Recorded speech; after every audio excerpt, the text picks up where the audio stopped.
près de 30 ans après le dernier référendum sur la souveraineté du Québec, le Parti québécois est de retour en tête des sondages. On a voulu savoir qui est la relève de l'option indépendantiste québécoise. C'est qui les jeunes souverainistes qui étaient même pas nés lors du dernier référendum et c'est quoi qui les séduit dans l'idée d'indépendance du Québec.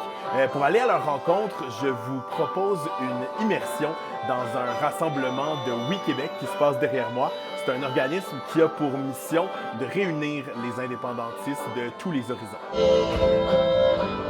Comme on n'a pas vécu le référendum de 95, personne ne nous en a jamais parlé de l'indépendance.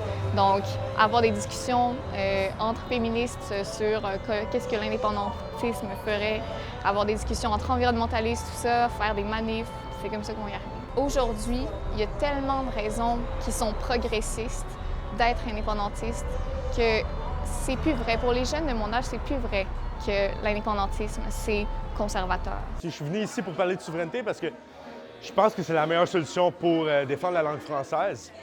Et d'après moi, je pense qu'elle est en danger, surtout à Montréal. Je veux dire, juste en venant ici, on s'est trompé de place puis on s'est fait servir en anglais. Là. Moi, je pense qu'on ne se fait pas reconnaître à notre juste valeur au sein de notre pays présentement. Fait que on mérite mieux, puis on vaut mieux que ça. Fait que on travaille là-dessus. Selon les projections de Québec 125, 36 % des Québécois de 18 à 34 ans voteraient oui à un référendum sur la souveraineté du Québec, alors que 50 % voteraient non et que 14 % seraient indécis.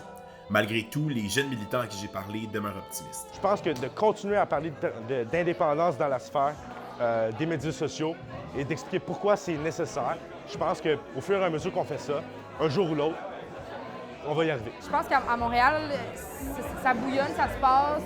Les Oui Québec qui prennent de l'ampleur. Cette année, la Saint-Jean va être plus grosse au Parc La Fontaine. Donc, j'aimerais croire que c'est partout un peu dans la province, mais je ne pourrais pas dire. Ça fait 3 ans qu'on organise des événements politico-culturels.